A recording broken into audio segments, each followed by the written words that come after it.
The best book to read is the Bible. The best book to read is the Bible. If you read it every day, it will help you all the way. Oh, the best book to read is the Bible. Dear brothers and sisters in the Lord, ప్రభునందు ప్రియమైన సహోదరి సహోదరులారా, today's verse for our meditation is taken from 2 Chronicles chapter 15 verses 7. నేటి దినము మన ధ్యానం కొరకు 2వ దినవృత్తాంతము గ్రంథం 15వ అధ్యాయము 7వ వచనము నుండి తీసుకొనబడింది. Be ye strong therefore, and let not your hands be weak. కాగా ధైర్యము వహించుడి, మీ కార్యము సఫలమగును. In chapter 15 of 2 Chronicles, 2వ దినవృత్తాంతము గ్రంథం 15వ అధ్యాయంలో the author wrote about 3 important events. రచయిత 3 ప్రాముఖ్యమైన సంఘటనల గురించి ప్రస్తావించాడు.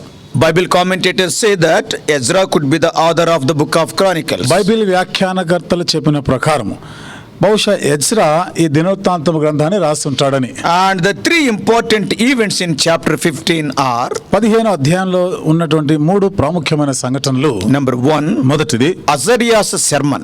ఇక్కడ అజర్యా యొక్క సందేశం, That is in the first 7 verses. మొదటి 7 వచనాల్లో మనం చూస్తాం. And from 8 to 15, 8 నుండి 15 వచనాల్లో we can see Asa's reformation. ASHA యొక్క మార్పు తీసుకొని వచ్చే సంగతులు. And thirdly, మూడవది from verses 16 to 19, 16 నుండి 19 వచనాలు Micah's removal as the queen mother. మయకాని, తల్లి అయిన మయకాని రాణిగా ఉండే ఆ స్థానం తొలగించుట.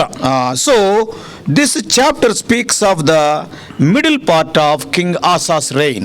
ఈ అధ్యాయము ఆశా పరిపాలనలో మధ్య భాగం గురించి రాస్తుంది. King Asa was a good and godly king. ASHA రాజు మంచి రాజు, దైవభక్తి కలిగిన రాజే. The greatest quality about his reign is తన పరిపాలన గురించిన ఒక గొప్ప లక్షణం ఏమిటిదంటే, when the trouble came upon the land, ఆ దేశంలో ఒక సమస్య వచ్చినప్పుడు Asa sought the Lord.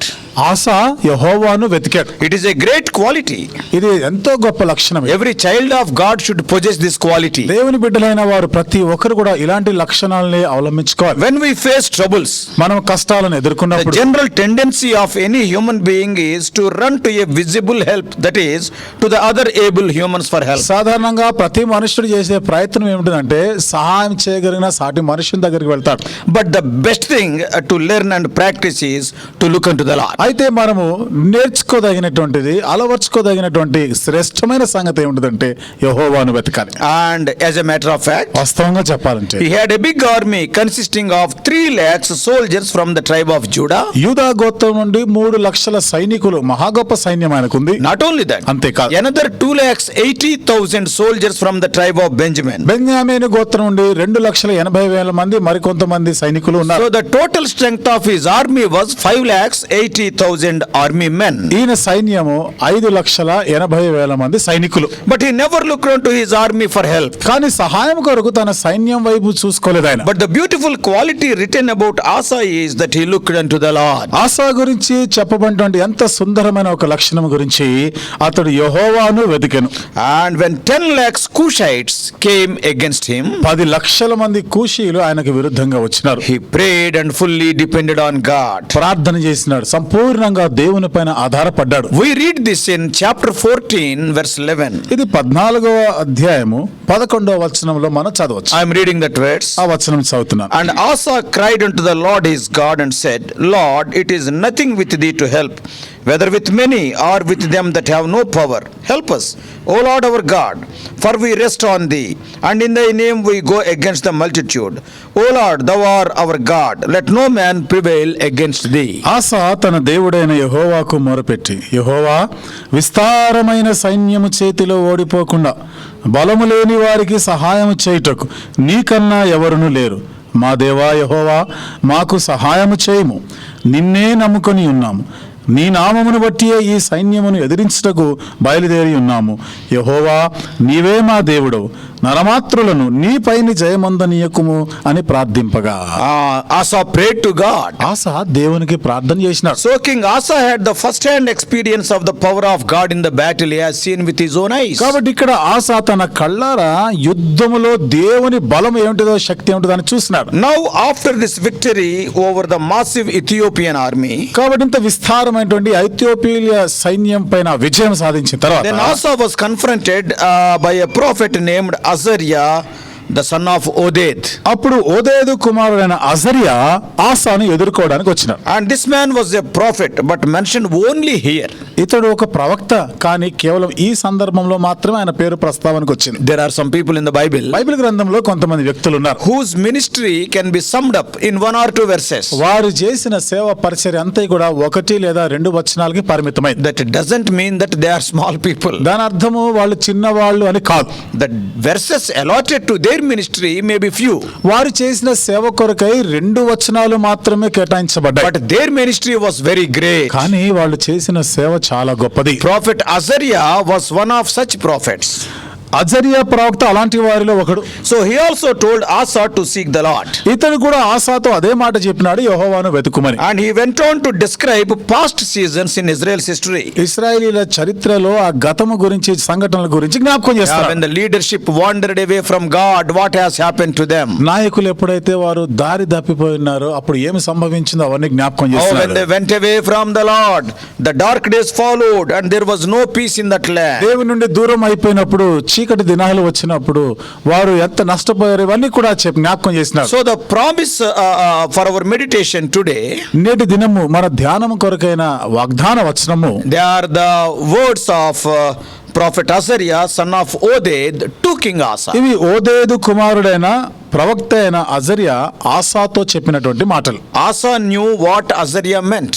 Azaria ఉద్దేశం ఏమిటిదో ఆసాకు అర్థమైంది. Quickly he acted as a spiritual leader of Israel వెంటనే ఇశ్రాయేలీయులకు ఒక ఆత్మీయమైన నాయకుడుగానే స్పందించాడు. and bringing them into a fresh season of dependence upon the living God. నూతనంగా జీవము గల దేవుని పైన ఆధారపడుట గురించి ప్రోత్సహించినాడు. I want to tell a very important word here. ఇక్కడ ఒక చాలా ప్రాముఖ్యమైన మాట చెప్పాలనుకుంటున్నాను. Blessed is the nation whose political rulers are spiritual people. రాజకీయ నాయకులైన వారు ఎప్పుడైతే ఆత్మీయులుగా ఉంటారో ఆ దేశము, ఆ జనులు ధన్యులు. Yes, he forged a path for Judah to seek the Lord. యెహోవాను వెతకాలని యూదా వారికి ఆయన ప్రోత్సహించినాడు. What about us? మన సంగతి ఏమిటి? In our times of trouble, whom we are seeking? మన కష్టకాలంలో ఎవరిని వెతుకుతున్నాం? Are we running to men? మనుషుల దగ్గరికి పోతున్నామా? Are we running to the worldly powers? లోక సంబంధమైనటువంటి అధికారాలని ఆశ్రయిస్తున్నామా? Or are we running to God like King Asa? లేదా ఆసా రాజు వలె దేవుని వద్దకే వెళ్తున్నామా? King Asa is a very good example. రాజైన ఆసా ఒక మంచి ఉదాహరణ మనకి. Let us see 5 simple things what he has done for our spiritual benefit. మన ఆత్మీయ క్షేమం కొరకై ఆయన చేసిన కార్యాలు ఏమిటో 5 సామాన్యమైన విషయాలు చూస్తాం. Number 1. మొదటిది In verse 8, 15th chapter, verse 8, 15వ అధ్యాయము 8వ వచనం. he took courage. ఆయన ధైర్యము తెచ్చుకున్నాడు. ధైర్యము వహించి. The prophet told him to take courage. ప్రవక్త చెప్పినాడు ధైర్యము వహించుము. Asa took courage. ఆసాకు ధైర్యం వహించి. He became bold for the task. ఆ పని కొరకు ఆయన ఎంత ధైర్యం వచ్చిందని నిర్భయంగా ఉన్నాడు. If we desire to seek the Lord, we must also take courage.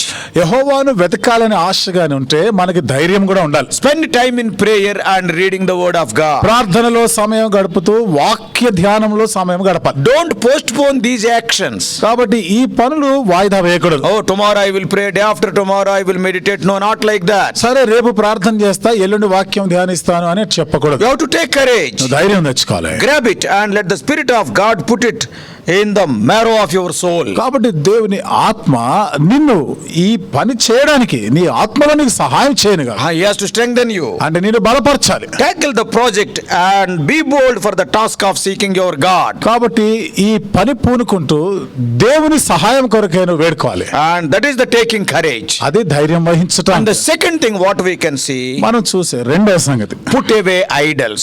విగ్రహాలన్నీ తీసివేయాలి. That is we read in verse 8 only. 8వ వచనంలోనే ఉంది ఆ మాట కూడా. Before approaching the altar of God for worship, ఆరాధన చేయడానికి దేవుని యొక్క బలిపీఠాన్ని సమీపించినప్పుడు Asa knew that there were idols in the land and he had to destroy them. ఆసా గ్రహించిన సంగతి ఆ దేశంలో ఇంకా విగ్రహాలు ఉన్నాయి, వాటిని నాశనం చేయాలి. He recognized that Israel's worship was convoluted, intermingled with the gods of the nations around them. ఇశ్రాయేలీయులు చేసేటువంటి ఈ ఆరాధన, ఈ అర్పణ అన్య దేవత ఆరాధన ఆచారాలతో మిశ్రితమైనటువంటిదిగా ఉందని ఆసా గ్రహించినాడు. And what a picture of the modern day. చూసారండి, ఇప్పుడు ఆధునికమైన దినాలకి ఎంతటి చిత్రంగా ఉందో I know ఇది. some believers. నాకు తెలుసు కొంతమంది They విశ్వాసులు mix their godly convictions with the status symbols of the world. చూడండి, వారి దైవికమైనటువంటి ఆ ఒప్పుదలని లోక సంబంధమైన వాటితో మిశ్రితం చేసేస్తారు. Oh, they tell that, oh no brother, I am in this position, I should not do like వాళ్ళు that. ఏమంటారంటే, లేదన్నా నేను ఈ స్థాయిలో ఉన్నాను, ఈ పదవిలో ఉన్నాను కాబట్టి నేను అట్లా చేయకూడదు అంటారు. What Joseph and Daniel did, యోసేపు దానియేలు ఏం what చేసినారు? Mordecai and Esther did. Mordecai ఎస్తేర్లు ఏం Do you చేశారు? know they were in better positions than you?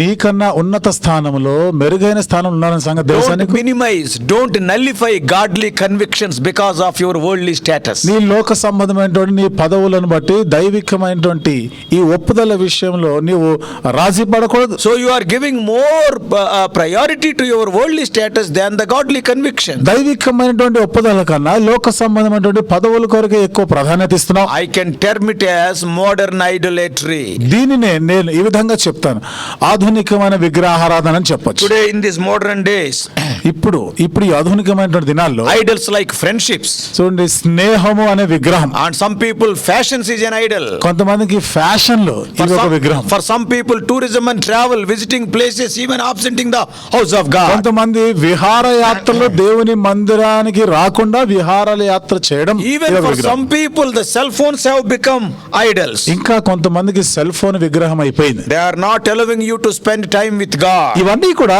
నీవు దేవునితో సమయం గడపకుండా చేస్తున్నాయి. I know some Christians who are very punctual. They are very punctual in viewing the worldly serials in their home TVs.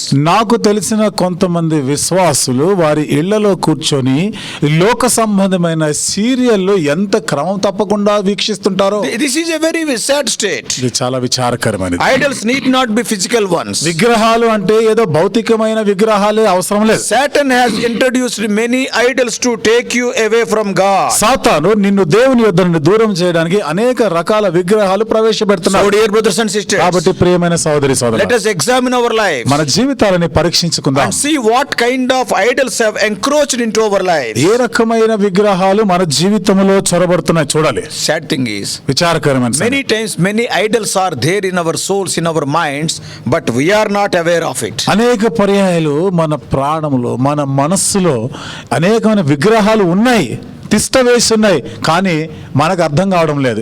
We are not recognizing them. దాన్ని మనం గుర్తించడం లేదు. Disciple John is writing in 1 John 5:21. శిష్యుడైన యోహాను మొదటి యోహాను పత్రిక 5:1. 5వ అధ్యాయం మొదటి వచనంలో రాస్తున్నాడు, Little children, keep yourself from idols.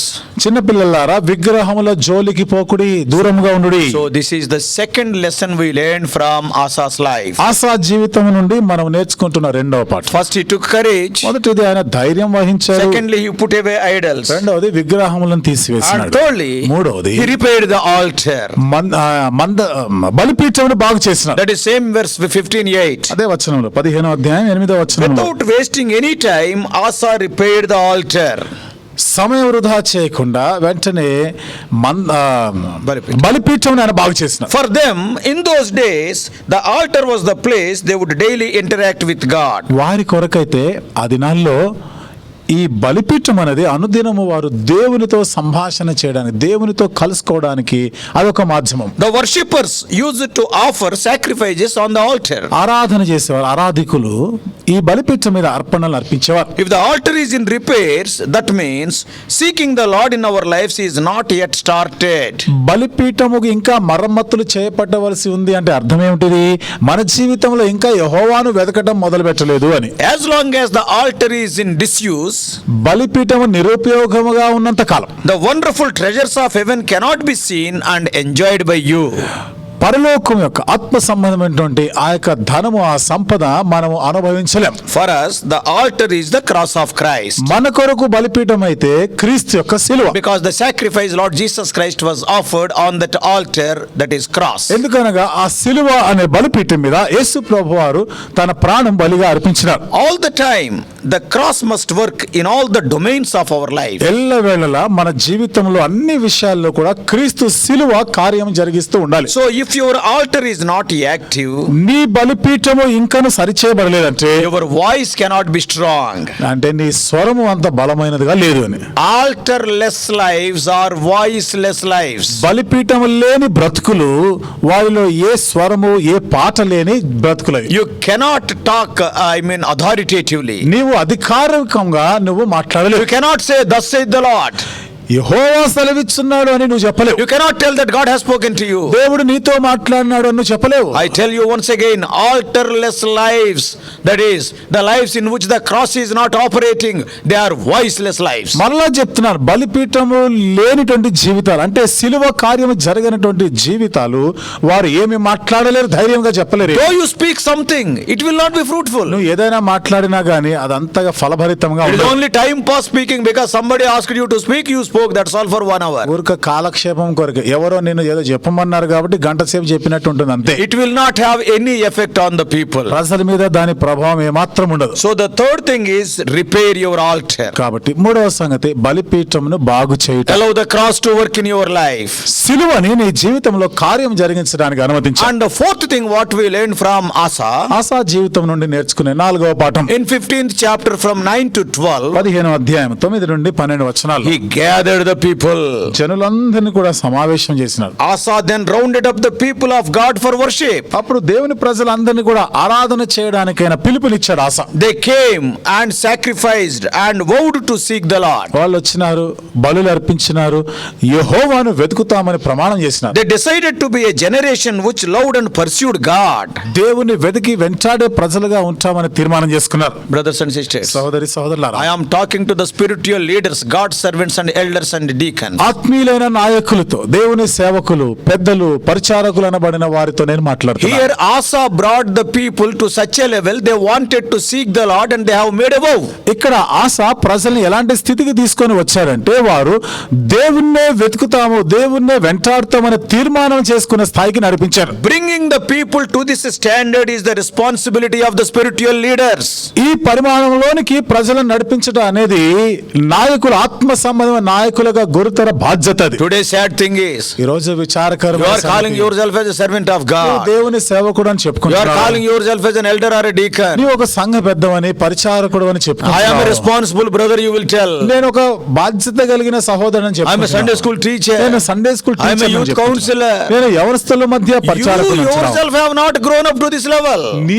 నీ మటుకు నీవే ఇంకా ఈ స్థాయికి ఎదగనే లేదు. Then how can you shoulder this responsibility of bringing the people to love God? మరి ప్రజల్ని దేవుని ప్రేమించే స్థాయికి తీసుకొని ఎట్లా రాగలను? ఎప్పుడు ఈ బాధ్యత నెరవేరుస్తావు? Yes, it is a lesson to us. ఇది మనకి పాఠం. Today many spiritual leaders have lost this vision. ఈ రోజు చాలా మంది ఆత్మీయులైనటువంటి నాయకులు ఈ దర్శనాన్ని కోల్పోయినారు. They are doing the ministry out of duty, వారు ఏదో చేయాలి కదా అని సేవ చేస్తున్నారు, not with love and concern. ప్రేమ పట్టింపుని బట్టి కాదు. It has become like a government job. ఇది ప్రభుత్వంలో ఉద్యోగం చేసినట్టు అయిపోయింది. That is doing the work in the specified timings. I will go to the office by 10 o'clock. I will be there up to 5 o'clock. That's all. అంటే నిర్దేశించబడిన సమయం ఏదైతే ఉందో 10 గంటల నుండి 5 గంటల వరకు ఆఫీసులో ఉండాలి, నేను కూడా ఈ సమయంలో మందిరంలో ఉండి వెళ్ళిపోతాను. And it should not be so. కాదు, అట్లా చేయకూడదు. To enjoy greater glory tomorrow, భవిష్యత్తులో ఇంకా గొప్పదైన మహిమను అనుభవించాలంటే the leaders have to walk an extra mile in the ministry.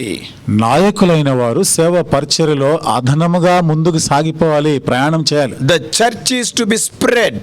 సంఘము అనేది విస్తరించాలి. And at the same time the church is to be gathered. అదే సమయంలో సంఘము సమకూర్చబడుతూ ఉండాలి. We are to go into the world and invite the people to God. మనము బయటికి వెళ్ళాలి, లోకములోనికి వెళ్ళాలి, ప్రజలను దేవుని యొద్దకు పిలవాలి. That is inviting or bringing new people unto salvation. That is the spreading of the church. అది క్రొత్త వారిని రక్షణలోకి నడిపించుట, దీనినే సంఘమును విస్తరించుట అంటాం. And secondly, రెండోది, we should not forget the assembling together. మనము సమాజముగా కూడుట, కూడుట, ఇది కూడా మర్చిపోకూడదు. This is church gathering. ఇది సంఘముగా కూడుట. So this is the fourth thing we can learn from the life of King Asa. ఇది రాజైన ఆసా జీవితం నుండి మనం నేర్చుకుంటున్న 4వ పాఠం. He gathered the people. జనులను ఆయన And సమావేశపరిచినాడు. fifthly, and the most important thing, 5వది చాలా ప్రాముఖ్యమైన సంగతి. in verse 16 of 15th chapter, 15వ అధ్యాయము 16వ వచనం. he removed the queen mother. తన తల్లిని ఆయన తీసివేసినాడు. రాజు యొక్క తల్లిని తీసివేసినాడు. పట్టపురాణిగా పట్టపు రాణిగా ఉన్న ఆ మైకాని తీసివేసినాడు. And one final and challenging task is this. ఇక్కడ ఉన్నటువంటి ఒక అంతిమమైనటువంటి ప్రాముఖ్యమైనటువంటి ఒక పని ఇది. Asa's own mother had introduced the worship of Asherah into Judah.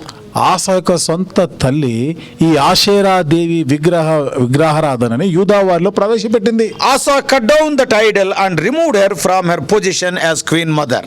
ఆస ఆ విగ్రహాలన్నింటినీ కూడా తొలగించి వేసి పట్టపురాణిగా ఉన్న తన తల్లిని ఆ పదవి నుండి తొలగించినారు. Probably because the king's mother is worshipping Asherah. Probably many people also may be doing the same thing. బహుశా రాజుగారి తల్లి ఈ ఆషేరా దేవి విగ్రహాన్ని పూజిస్తున్న కారణాన్ని బట్టి ప్రజల్లో చాలా మంది వాటిని అనుసరించుంటారు. Now what he has done, ఇప్పుడు ఆయన ఏం he has చేస్తున్నాడు? put an axe on his own family. తన సొంత కుటుంబం పైన గొడ్డలి వేటు వేసినాడు. Her authority was reduced. తన యొక్క అధికారము తగ్గిపోయింది. Truly it is a bold step. నిజంగానే ఇది ఎంతో ధైర్యంగా ఆయన ఈ అడుగు వేసినారు. Crucifying the self. స్వయంను సిలువ వేయట. Our own affections we have to crucify. It is one of the greatest steps for our progress. మన సొంత మక్కువ పైన మనము గొడ్డలి వేటు వేయడం అనేది మన ఆత్మీయ ఎదుగుదలకి అది ఎంతగానో ఉపయోగపడేది. So dear brothers and sisters, కాబట్టి ప్రియమైన సోదరి సోదరులారా, before I close, నేను ముగించే ముందు let me exhort you to emulate King Asa in these matters. ఈ విషయానికి వచ్చినప్పుడు ఆసా జీవితాన్ని మనం అలవర్చుకోవడం అనేది ప్రాముఖ్యమైనది. And take boldness the Spirit has for us, and allow him to revive our bodies and souls for the glory of God. కాబట్టి మనం ధైర్యం వహించి దేవుని మహిమార్థమై మన ప్రాణాత్మ దేహంలో మనం నూతనపరచుకో శక్తిని పొందాలి. Then we can witness wonders in our lives also. అప్పుడు మన జీవితాల్లో అద్భుతాలను చూడగలం. So what are the 5 things? కాబట్టి 5 సంగతులు ఏమిటి? He took courage. ధైర్యం వహించిన. Secondly, he put away idols. రెండవది విగ్రహాలను తీసివేసిన. Thirdly, he repaired the altar. మూడవది బలిపీఠంను బాగు చేసి. Fourthly, he gathered the people. నాలుగవది ప్రజలందరినీ కూడా ఆయన సమావేశపరిచాడు. And fifthly, he removed the queen mother, that is, he put an axe on his own affections. ఐదవది పట్టపు రాణిగా ఉన్న తన తల్లిని ఆ పదవి నుండి తొలగించి వేసినాడు. అంటే తన సొంత మక్కువల గొడ్డలు వేటు వేసినాడు. Is there any idol in your life? నీ జీవితంలో ఏదైనా విగ్రహం ఉందా? Are you loving anything more than God in your life? నీ జీవితంలో దేవుని కన్నా ఎక్కువగా దేనైనా ప్రేమిస్తున్నావా? Examine your life. నీ జీవితాన్ని I పరీక్షించు. have to examine my నా life. జీవితాన్ని నేను Yeah, పరీక్షించాలి. very stealthily, without our knowledge, some of the things will be introduced in our lives by Satan. మనకు తెలియకుండానే ఎంత యుక్తిగా సాతాను ద్వారా కొన్ని విషయాలు మనలో Sometimes ప్రవేశపెట్టబడతాయి. your friend can become the agent of Satan. కొన్నిసార్లు నీ స్నేహితుడే సాతాను దూతగా నీలో పనిచేస్తాడు. Sometimes your fashions may be eating away your time. కొన్నిసార్లు నీ ఫ్యాషన్లన్నీ కూడా సమయాన్ని దొంగిలి The తినేస్తాయి. worldly and fleshly desires probably not allowing you to come to the house of God. లోక సంబంధమైన శరీర సంబంధమైన ఆశలు కోరికలు నిన్ను దేవుని సన్నిధికి రాకుండా How చేస్తాయి. many young people on Sunday they would go to parks along with their friends to so many programs, absenting the house of God or going away from the house of God quickly. ఎంతమంది యవనస్తులు యువకులు దేవుని మందిరానికి రాకుండా దేవుని సన్నిధికి రాకుండా వారు ఫ్యాషన్లని చెప్పి లోక సంబంధమైనటువంటి పార్టీల్లో విందు వినోదాలు చేసుకుంటూ తిరుగుతున్నారు. Put an axe on them if you want to be blessed by God. నీవు దేవుని చేత ఆశీర్వదించబడాలంటే వాటి మీద గొడ్డలి వేటు వేయాలి. May God bless you. దేవుడు నిన్ను దీవించును గాక. Shall we pray? ప్రార్థన చేసుకుందాం. Loving Heavenly Father, ప్రేమగల మా పరలోకపు తండ్రి, Lord, we thank you for the people like King Asa and Prophet Azariah. ఓ ప్రభువా, ఆసా లాంటి ప్రజలు ఆయన ప్రవక్త అయిన అజరియా లాంటి వారి జీవితాలను బట్టి వందనాలు. Oh Lord, when the enemy came mightily, 10 lakhs Cushites. ప్రభా, శత్రు బలమైన విధానంలో ఒక 10 లక్షల మంది కూషీలు వారి మీదకి దండెత్తి వచ్చినప్పుడు But Asa looked unto thee. ఆసా అయితే నీ వైపు చూసిన. What a wonderful victory. ఎంత అద్భుతమైన విజయం Oh వచ్చింది. Lord, thou hast given wonderful victory over the Ethiopians. ప్రభా, ఐథియోపియలమైన అద్భుతమైన విజయాన్ని ఇచ్చినావు. And also he has followed the advice of Prophet Azariah. అంతేకాకుండా ప్రభా, అజరియా ప్రవక్త ఇచ్చిన ఆ సలహాని అనుసరించాడు ఆయన. On his own family, to his own affections, O Lord, he has put an axe on them. తన సొంత కుటుంబం పైన తన సొంత మక్కువ ఆప్యాయతలకి ఆయన గొడ్డలు వేటి వేసినాడు. Help us to learn some lessons. దేవా, కొన్ని పాఠాలను నేర్చుకునే దానికి సహాయం చేయండి.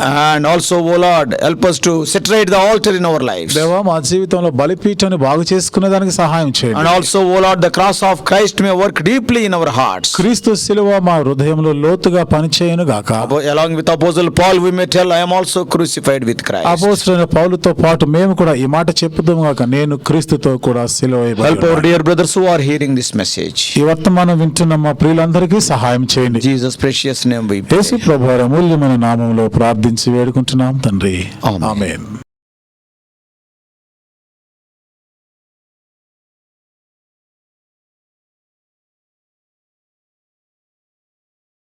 God bless you all.